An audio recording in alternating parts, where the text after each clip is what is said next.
지금 이 순간 당신의 마음속에 가장 크게 자리한 감정은 무엇입니까? 혹시 자식으로 인한 깊은 한숨은 아니신가요? 누구에게나 자식은 기쁨이자 사랑입니다. 하지만 때로는 가슴 저미는 아픔이고 이해할 수 없는 답답함이며 밤잠 설치게 하는 걱정의 덩어리이기도 합니다. 내가 무엇을 잘못했길래 이런 자책의 그림자가 당신의 행복을 가리고 있지는 않습니까? 내가 이 아이를 정말 사랑하는 걸까? 아니면 이 고통에서 벗어나고 싶은 걸까? 혼란스러운 마음으로 이 영상을 보고 계실 당신에게 연꽃다비가 고요한 울림을 전합니다. 오늘 우리는 당신과 자식 사이의 깊은 인연을 불교적 지혜로 들여다보고 그 속에서 진정한 평화와 치유를 찾아가는 여정을 함께 떠날 것입니다. 부처님께서는 자식을 일러 전생의 은인이라 하셨습니다. 내 몸에서 나왔으니 당연히 내 것이라 여겼던 그 아이가 사실은 당신에게 갚아야 할 은혜를 품고 온 존재라면 어떠시겠습니까?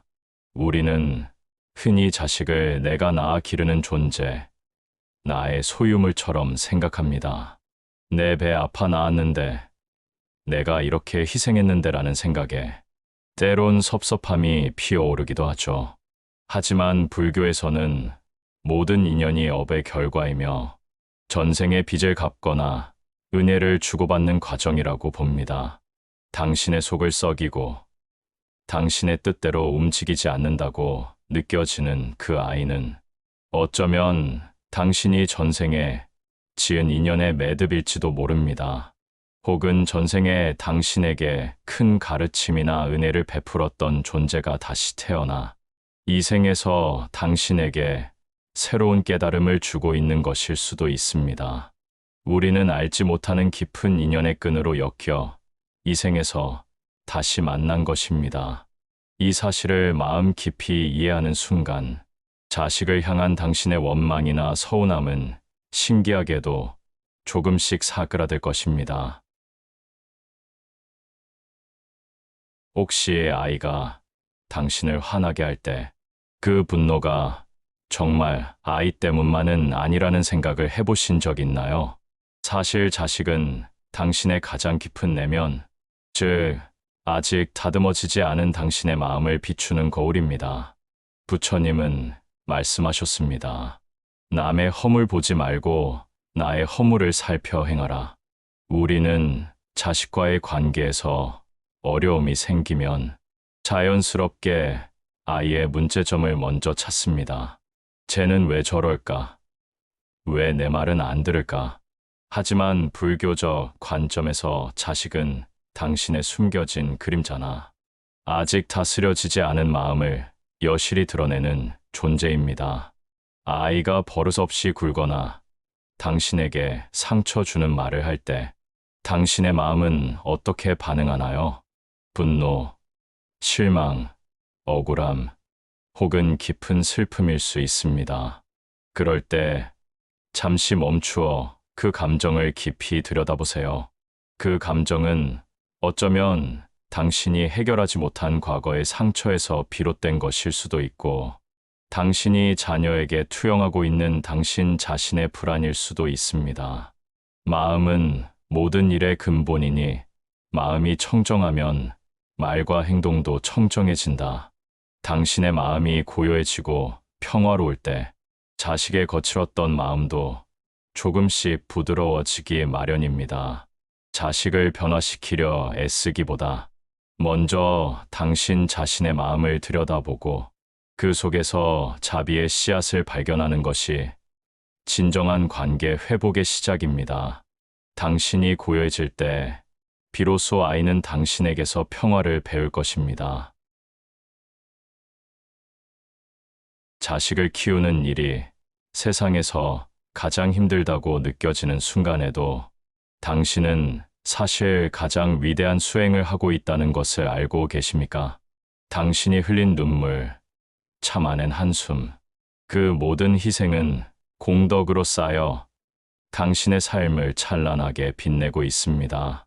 잠 못 이루는 밤, 걱정으로 얼룩진 날들, 자식을 위한 헌신적인 시간들, 이 모든 고단함이 어쩌면 당신이 진정한 공덕을 쌓는 귀한 기회가 되고 있다는 것을 아셨습니까? 불교에서 공덕은 이로운 행위로 인해 쌓이는 선한 에너지, 즉 덕을 의미합니다. 당신이 자식을 위해 아무런 바람 없이 베푼 사랑과 희생은 결코 헛되지 않습니다.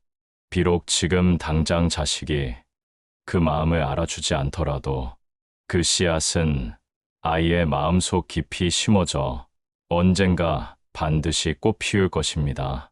어리석은 자는 복을 짓지 않고 괴로움만 남기나 지혜로운 이는 남에게 베풀고 그 베풀음을 기뻐하느니라. 자식을 키우는 일은 인내를 배우는 수행이며 조건 없는 사랑을 알아가는 과정입니다. 이 모든 과정이 당신을 더 큰 자비심으로 이끄는 길입니다. 당신의 고단함은 결코 헛되지 않으며 오히려 당신의 삶을 더욱 단단하고 지혜롭게 만들고 있음을 기억하십시오.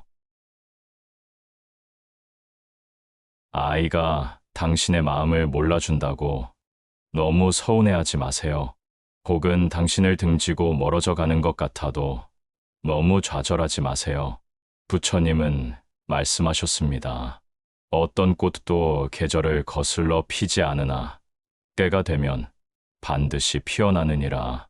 지금 당장 아이에게서 원하는 반응이 보이지 않는다고 해서 영원히 피어나지 않을 것이라고 단정할 수 없습니다. 당신의 꾸준한 사랑과 인내, 그리고 간절한 기도는 결국 그 아이의 마음에 닿을 때가 있을 것입니다. 우리는 살면서 자식에게 원망하는 순간이 많지만 사실 그 모든 것이 전생에서 미처 마무리하지 못한 이야기의 연장선일 수 있습니다. 자식을 향한 답답한 마음도 알고 보면 오래도록 이어온 인연의 감정일 테죠.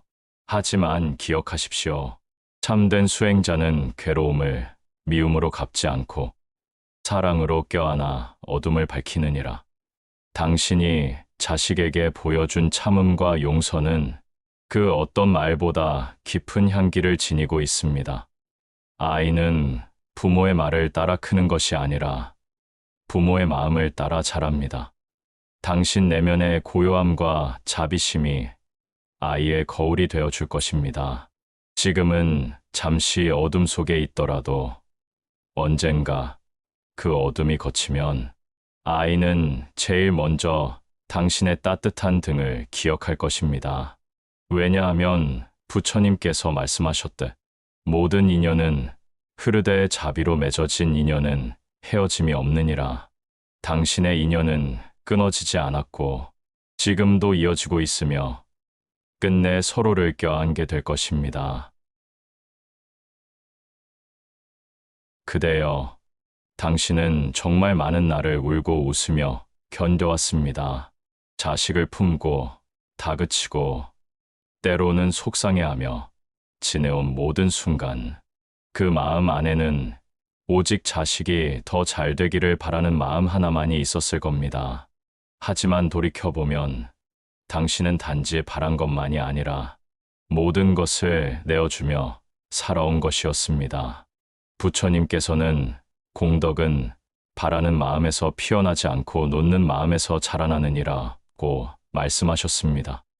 당신이 자식을 위해 포기한 시간들, 참고 견딘 말들, 조용히 비운 자리들, 그것이야말로 진정한 공덕이었고 지금 당신의 눈빛에 깃든 따뜻함이 바로 그 수행의 결실입니다.